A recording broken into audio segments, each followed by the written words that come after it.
Hello and welcome back to Factorio. Today we're going to be looking at trains which are bidirectional. I've set up this little toy track here to illustrate what's going on. In our previous rail designs we had trains travelling around effectively in a loop. So they would go around clockwise or anti-clockwise, and they would go from a station that was pretending to be a mine to a station that was pretending to be a smelter. And they would just loop around and around and around and around in a circle. The other way you can set up early game trains, and indeed late game trains, although it's more normal early game, is as a single track with trains that go one way and then go back down the same track the other way. So to demonstrate this, I'm just going to snip off these bits of rail, and we have Valley Marinas here and Olympus Mons here, and what we're going to do is set up a train which is going to shuttle backwards and forwards between these two. So let's start off by putting down a train engine, and you can see here all the stations are red, which means they can't be reached by this train except for Olympus Mons. So let's add that, and we'll add a wait condition of 1 second inactivity. Okay, and let's send it on its way. Unfortunately, whenever you set up a train or alter its schedule, it goes to manual, so you always have to flick them back onto automatic. Alright, so that train comes over here. It is super happy, and it's... yep. Now, what we want to do is get it to go to Valley Marinas. And we'd like it to have 1 second of inactivity.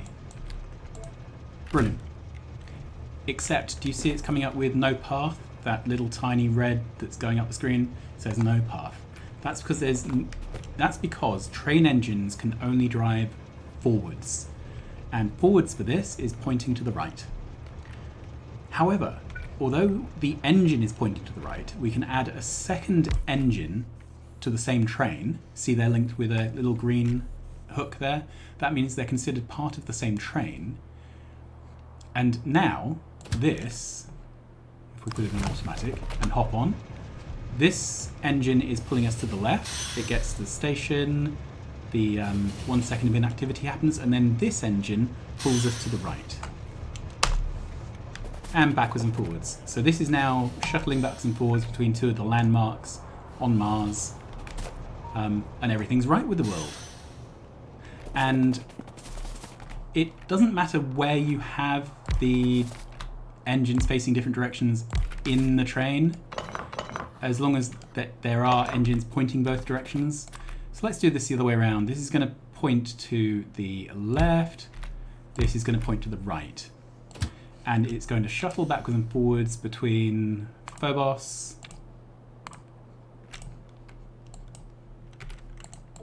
and Deimos.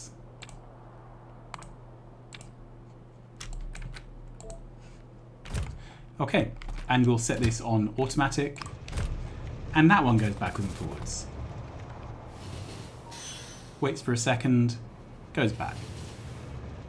Okay, so you can imagine these being simple trains, maybe with some cargo wagons in the middle, which are shuttling backwards and forwards between two stations, carrying some goods and materials one way, coming back the other way empty, that sort of thing. And because they're on a single track, and they are the only train on that track, you do not need to worry about signalling, which makes two-way trains particularly easy to set up. The only thing you have to remember is, first of all, you need at least one engine pointing in each direction, and secondly, if you see here, this train station is on the right-hand side of the track facing right. And this is on the right-hand side of the track if you are facing left. So the train stations have to be pointing the right way. If I'd put a train station here, this train station cannot be reached from here because there's no way to drive to the right, as this requires, from here. Okay, so that's the intuition. So these two trains are fine. Let's join up this track. Okay, and again, the two trains are fine. Which initially might be a little bit surprising, but if you remember the rules about trains and signalling, if we pick up a signal in our hand, there we go, you can see the entire track is cyan. And that's because the entire track, as far as the game is concerned, is a single segment of track.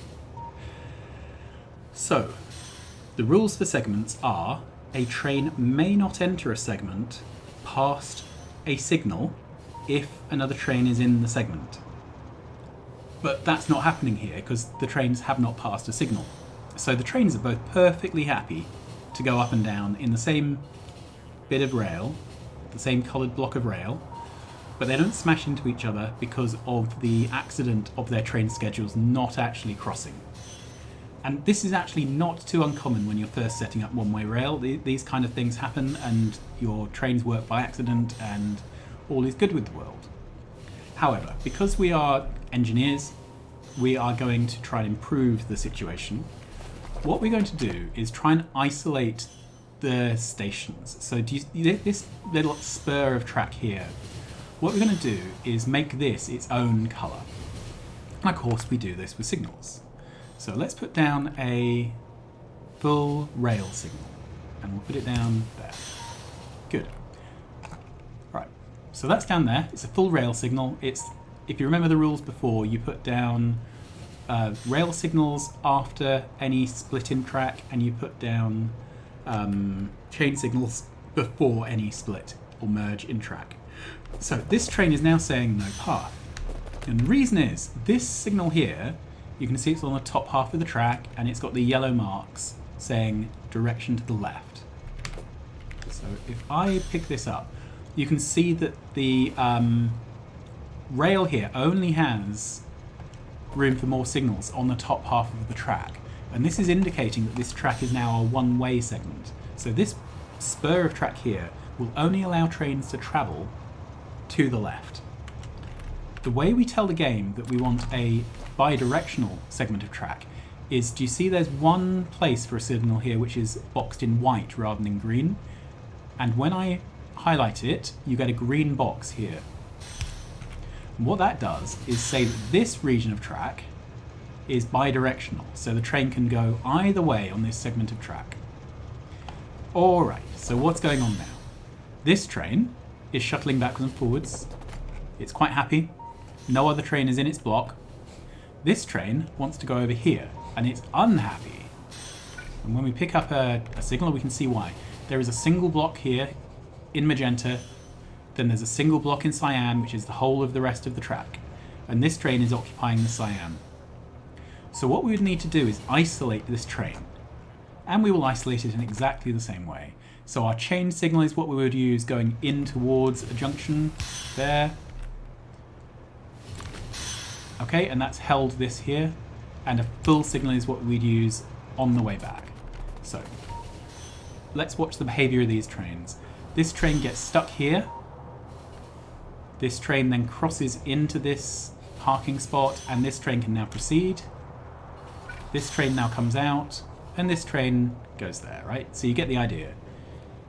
This is obviously quite inefficient because two trains can be accessing the two stations to the left, but only one of the trains can access a station to the right.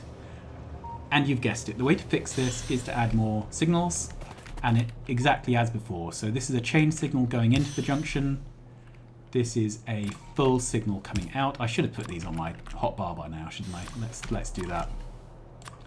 Okay, and then we're going to do the same thing here. So a full signal coming out of that junction, and a chain signal coming back the other way. So we should now see the trains are doing a much better job, and they're quite happy, aren't they? They're doing their thing.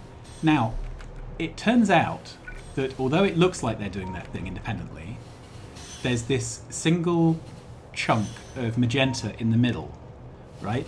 So if you look carefully, the trains cooperate so that there's only ever one train in that magenta bit. So the train at the top can't pass through the magenta at the top while the train at the bottom is travelling through it. So you can imagine if the trains were very long or if the train network was very complicated, this would actually result in trains blocking for a while other things moved, which would reduce the throughput of your train station. The way to fix this is to break up the loop into blocks. And we do this in exactly the same way. Okay, so this chain signal is facing in towards the joining of the tracks, so it needs to be a chain signal so that trains don't go in here unless they can get out again, and a full signal there.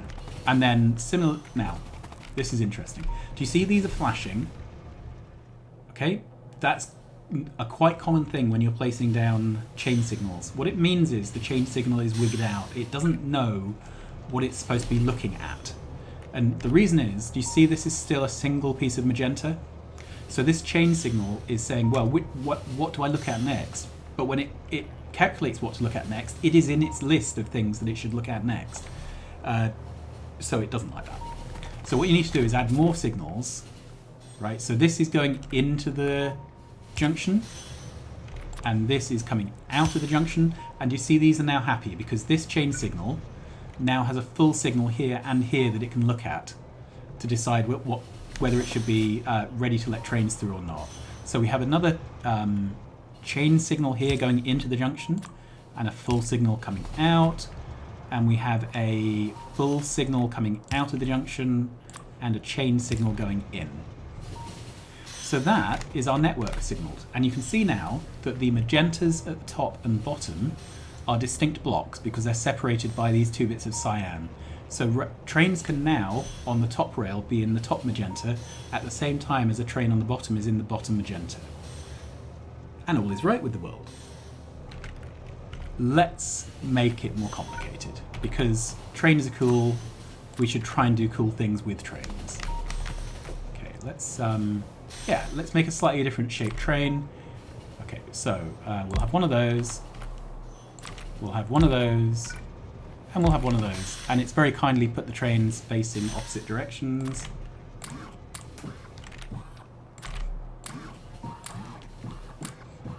Okay, fuel that up. And what we're going to do is set this up on a journey. So I would like this to go, look at the map, I would like it to go to Phobos. And then I would like it to go to... Whoops. There we go. Oh, did that not work? Sorry, that wasn't what I meant it to do. Let's try this again. I would like to add a station, and this is going to be Valley Marinus. Okay, and let's see how this behaves. Oh, this is... that's funny. It's picking up a bit of coal because it's stopping by one of these coal fillers. Oh well, never mind. All right, so if we look at how this is working, it would like to get to that train station at the bottom left. There's a train shuttling backwards and forwards bottom left, but now it's got out of the way into its own stub. This can now get there. Then it backs out. This is now unblocked. This train is going back the other way. This is now unblocked. However, this is now blocked, so it'll stop. Okay, and then this backs out the way, and everything's good. And the reason this network does not jam up is because this chain signal here is either letting a train go all the way to there to get out of the way of the junction, or it's letting a train get all the way to there to get out of the junction. So either way, the train clears out of the way of the other train. And that works quite nicely, doesn't it? All right, so let's muck things up. Yeah, that's the right side, good. All right, so at the moment, this goes Phobos, Valley, Marinus. Let's add Olympus Mons, and then let's add Demos, and watch what happens.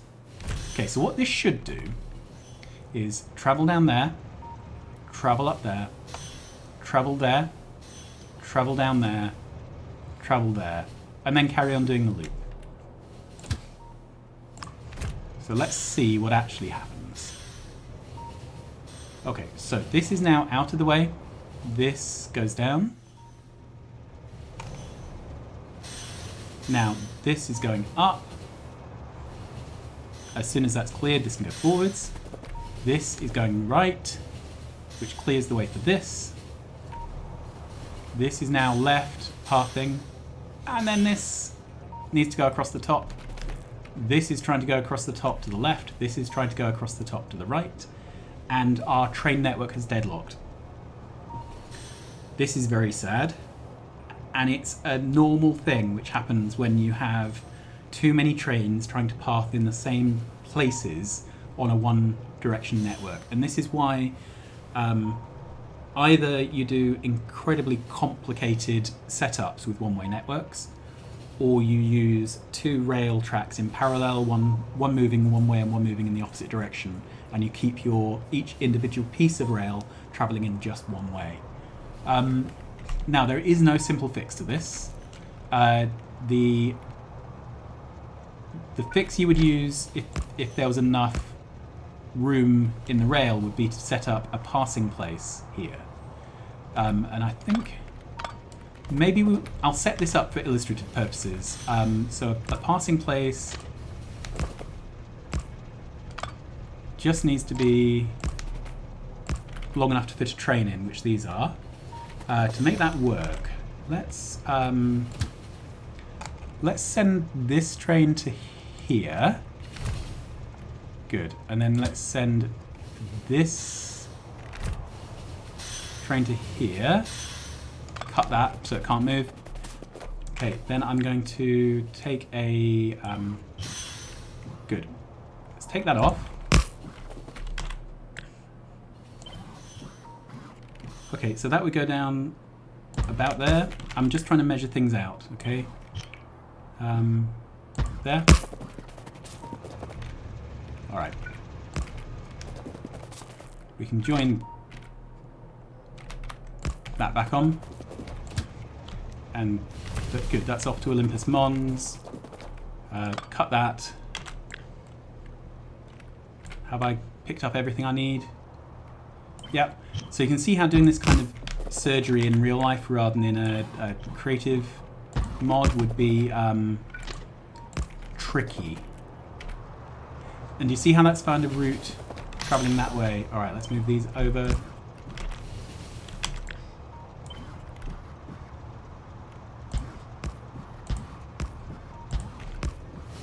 Good, everything's powered up again. Alright, so what we could do is signal this up, and again, we need to make sure that the train only comes in when it's... Well, this is a bit different. So we want the train to park there. Let's do it this way, see if it works. Okay, so this should now be the right kind of route. Let's send that out the way for now. What we are hoping for is that a train will choose to travel past the other train to get where it wants to go. And it's not going to play ball because this train is now going to jam this one. It hates me. I hate trains. Alright, so this is now trying to go over to the Mariners trench plateau. Good. So then this train blocks here.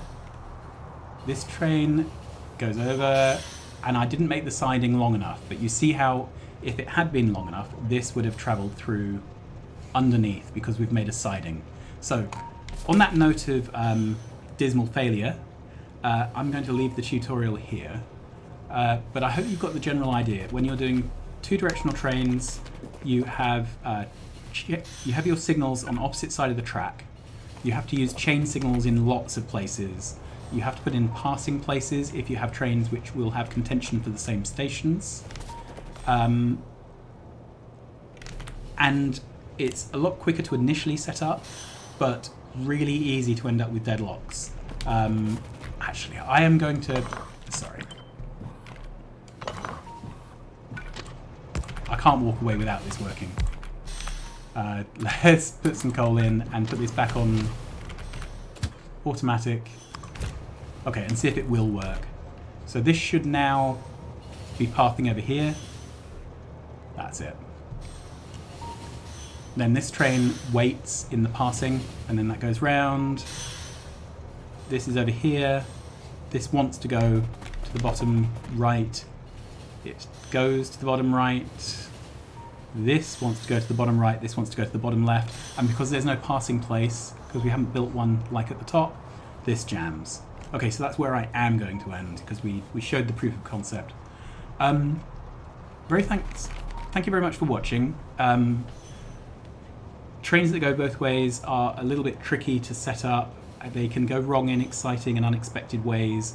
Even if you have lots of passing places and lots of chain signals, they can still find exciting ways to brake, particularly if a train is longer than you think it was, as it was for this passing place here.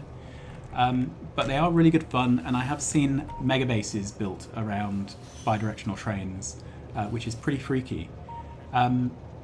Next time we're going to talk about next time I think we're going to talk about standard parallel track